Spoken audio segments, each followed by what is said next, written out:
여러분 안녕하십니까? 헬로티비 뉴스입니다. 각 당이 총선 후보 공천에 속도를 내면서 지역별 대진표도 점차 윤곽을 드러내고 있습니다. 경기도 김포시 갑선거구는 여야 모두 2인 경선을 통해 본선 후보를 가리게 됐는데요. 예비 후보들은 저마다 지역을 누비며 지지를 호소하는 한편 공약 알리기에 나서고 있습니다. 김진재 기자입니다.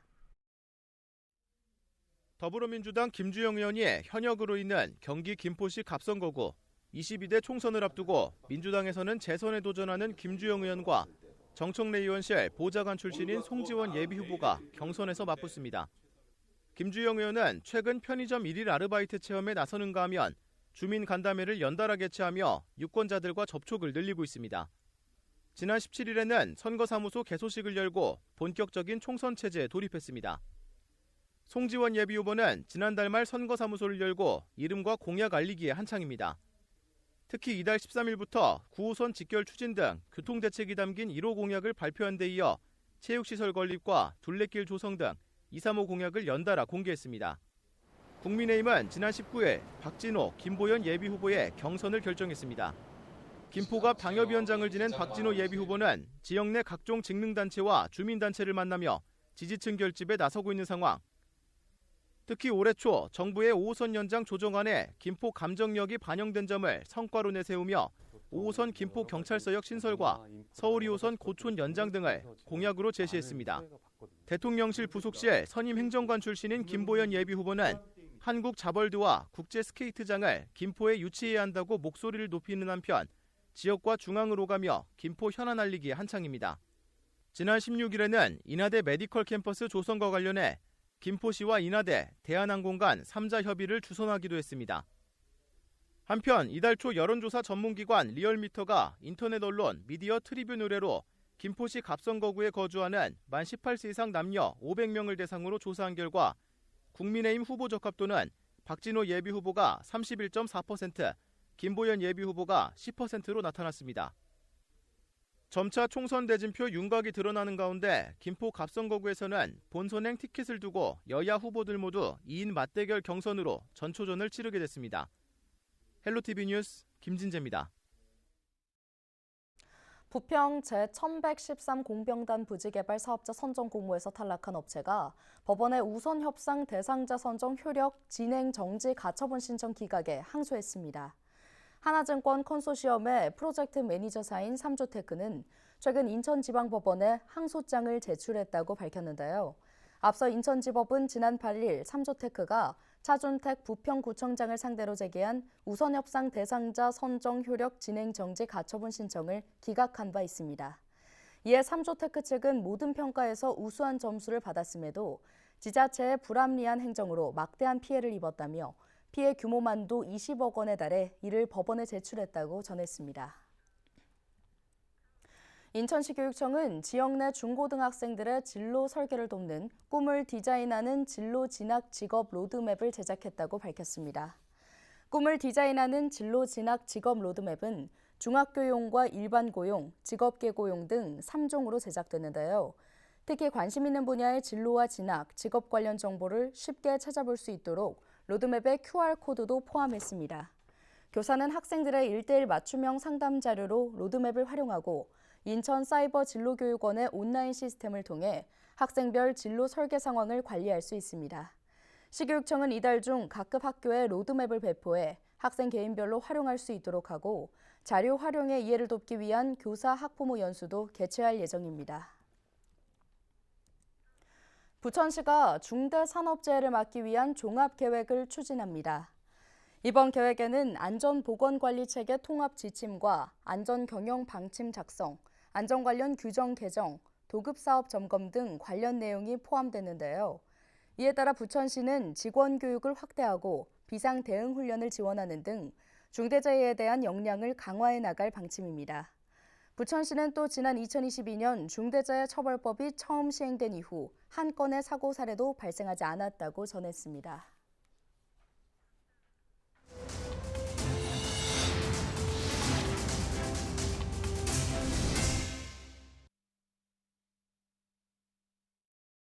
(4월) 총선을 앞둔 국회가 선거 전 사실상 마지막 임시국회를 열고 법안 처리에 나섭니다. 19일 시작된 이번 임시회에서 국회는 22일부터 이틀 동안 대정부 질문을 진행하고 29일에는 법안 처리를 위한 본회의를 엽니다. 총선이 50일 앞으로 다가온 만큼 이번 임시회에서 여야는 선거구 획정 합의를 두고 공방을 이어갈 것으로 예상됩니다. 또 여야 대립이 첨예한 이른바 쌍특검법과 이태원 참사 특별법 재표결 여부도 관심입니다. 경기도의회 건설교통위원회 이기영 의원은 제373회 제2차 본회의에서 김포 서울 편입 이슈와 관련해 도정 질의를 진행했습니다. 이 의원은 김포에 가장 해결해야 할 현안은 교통이라고 지적하며 서울로 편입되면 마치 김포가 장밋빛 인생을 볼 것처럼 이야기하는 것은 정치적인 의도가 숨겨져 있다며 김포 서울 편입에 대한 진정성을 의심했습니다. 또 김포가 서울로 편입됐을 경우 달라지는 지방세 수입 축소, 과밀 업체 권역의 규제와 중과세율 등에 대해 설명했으며 경기도의 소유 자산도 모두 서울시로 이전됐음을 지적했습니다. 김동연 지사는 김포 서울 편입은 대한민국이 그동안 견지해온 균형 발전과 지방자치에 역행하는 것이며 김포는 경기도의 보석으로 서울 편입에 대해 명백하게 반대한다라고 표명했습니다. 또한 임태희 교육감도 김포시 서울 편입과 관련해 공직에 오래 있었던 사람으로서 행정구역 개편이 그렇게 쉽게 될 수 없으며 달라지는 현안에 대해서도 상당한 사회적 협의가 필요하다라고 말했습니다. 의대 증원에 반발한 대형 병원 전공의들이 사직서를 제출하고 병원을 떠나기 시작했습니다. 암 환자 등 긴급 치료가 필요한 환자들의 수술이 지연되는 등 의료 대란이 현실화되고 있습니다. 김호 기자의 보도입니다. 의과대학 증원에 반발한 대형 병원 전공의들이 사직서 제출을 예고한 20일, 우려가 현실이 됐습니다. 전공의 상당수가 사직서를 제출하고 출근을 하지 않은 것으로 파악됐습니다. 신천 세브란스 병원과 삼성 서울병원 등 소위 빅5 병원에서만 1000여 명을 비롯해 이대 목동병원 등 서울에서만 2000여 명이 넘는 전공의가 사직서를 제출한 것으로 전해졌습니다. 또 인천 성모병원과 인하대병원 등 인천에서도 60%인 325명이 사직서를 제출했고 경기 북부 거점병원인 의정부 성모병원도 절반인 50명의 전공의가 사직서를 제출했습니다. 전국적으로는 6,000명이 넘는 전공의가 의료 현장을 떠나겠다는 의사를 전한 것으로 알려졌습니다. 전체 전공의 13,000명 가운데 절반가량의 전공의가 사직서를 제출하면서 의료 대란이 현실로 다가왔습니다. 병원들은 비상진료 체계를 가동하면서 비상사태에 대비하고 있습니다. 수술과 입원 일정을 변경하고 응급실 운영도 축소하고 있습니다. 전공의의 공백을 메우기 위해 전문의들이 직접 당직을 서는 등 급한 불을 끄고 있는 상황입니다. 하지만 비상진료 체계가 버틸 수 있는 기간은 길어야 3주. 의료 현장을 떠난 전공의들의 복귀가 늦어질 경우 의료 대란을 넘어 의료 공포가 될 전망입니다. 헬로티비 뉴스 김호입니다. 앞서 전해드린 것처럼 전공의들의 집단 사직으로 의료 대란이 우려되고 있는데요. 사태가 장기화되지 않을까 걱정입니다. 취재기자와 함께 자세한 얘기 더 나눠보겠습니다. 스튜디오에 김호 기자 나와 있습니다. 네, 대형 병원 전공의의 상당수가 출근하지 않았다고 하는데 혼란이 컸을 것으로 예상이 되는데요. 어땠습니까? 네. 자, 일부 대형 병원에서는 전공의의 집단 이탈로 진료를 받지 못하고 집으로 돌아간 환자가 발생을 했습니다.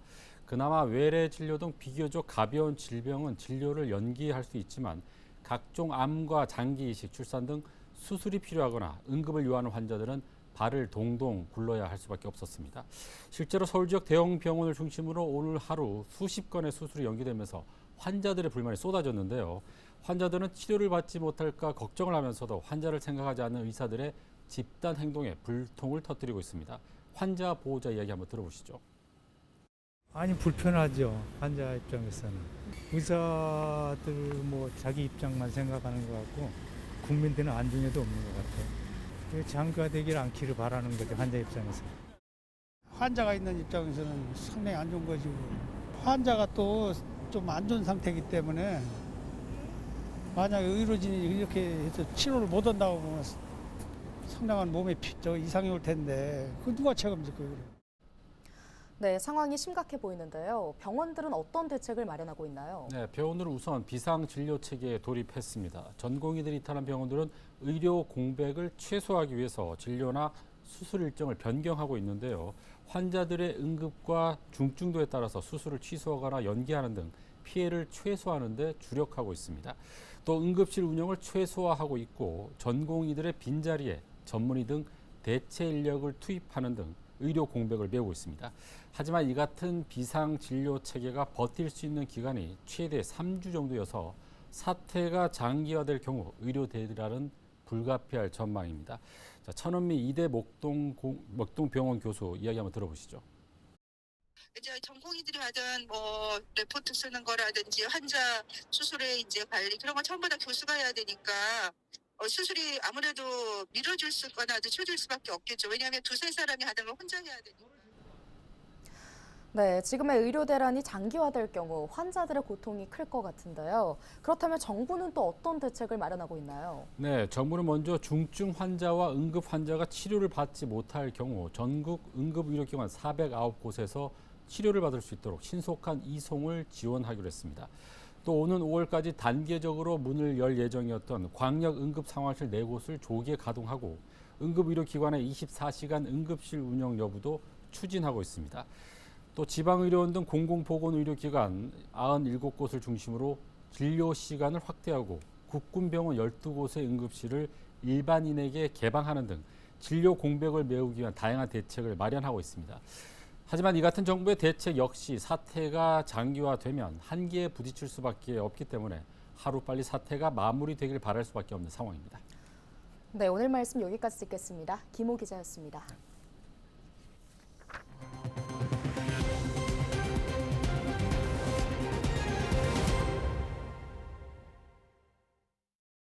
조희연 서울시 교육감이 최근 아시안컵에서 발생한 손흥민과 이강인 선수의 갈등에 대해 주장인 손흥민 선수가 갈등을 푸는 모범을 우리 사회에 보여줬으면 좋겠다고 밝혔습니다. 조희연 교육감은 자신의 페이스북을 통해 우리의 캡틴 손흥민에 대한 또 하나의 기대라는 제목의 글을 통해 축구에 대해 잘 모르지만 축구 대표단 이야기를 하는 것은 학교에 대한 고민을 나누기 위해서라고 썼습니다. 그러면서 조 교육감은 학교 폭력 상황을 언급하며 가해자는 폭력을 숨기고 자신을 방어하는 등 갈등이 화해로 풀리기보다 증폭되는 방향으로 작동한다고 밝혔습니다. 이 같은 현상은 사회에서도 재현되고 있다며 손흥민 선수가 넓은 품으로 보듬고 화해해 지금의 갈등을 아름답게 매듭지었으면 한다고 전했습니다. 인천항 국제여객 터미널에 오가는 한중 국제여객선의 이용객 수가 올해 들어 증가세를 보이고 있습니다. 인천항만공사의 자료를 보면 올해 1월 1일부터 2월 17일까지 인천항 5개 항로의 한중 국제여객선 이용객은 하루 평균 668명인데요. 코로나19 사태로 중단됐던 한중 국제여객선 운항이 재개된 지난해 8월부터 12월까지 하루 평균 이용객 476명보다 40.3% 늘어난 규모입니다. 올해 항로별 하루 평균 이용객은 내닌강 204명, 스다오 177명, 옌타이 128명, 웨이하이 85명, 칭다오 74명 순으로 집계됐습니다. 다만 올해 이용객은 코로나19 사태 이전인 2019년 하루 평균 843명의 79% 수준에 머무는 것으로 파악됐습니다. 경기도는 다음 달 4일까지 시군을 통해 내년도 개발제한구역 주민지원사업 신청을 받는다고 밝혔습니다. 지원 유형은 도로, 공원, 마을회관 등 기반시설을 확충하는 생활기반사업과 누리길, 여가 녹지 등 휴양 공간을 조성하는 환경문화사업, 노후주택 개량 보조사업 등인데요. 시군 개발제한구역 담당 부서가 해당 주민들의 의견을 수렴해 도에 사업 신청을 하면 서면 및 현장평가, 전문가 자문 등을 거친 뒤 우선순위를 부여해 국토교통부에 제출하게 됩니다. 올해는 231억 원의 예산으로 42개 주민지원 사업을 진행합니다. 경기도가 불법 소각으로 인한 화재와 미세먼지 예방을 위해 19일부터 4월 30일까지 영농 폐기물 집중 수거 기간을 운영합니다. 영농 폐기물 집중 수거 기간은 농번기를 전후해 상반기와 하반기로 나눠 연 2회 운영되고 있습니다. 오늘 준비한 소식은 여기까지입니다. 함께해 주신 여러분 고맙습니다.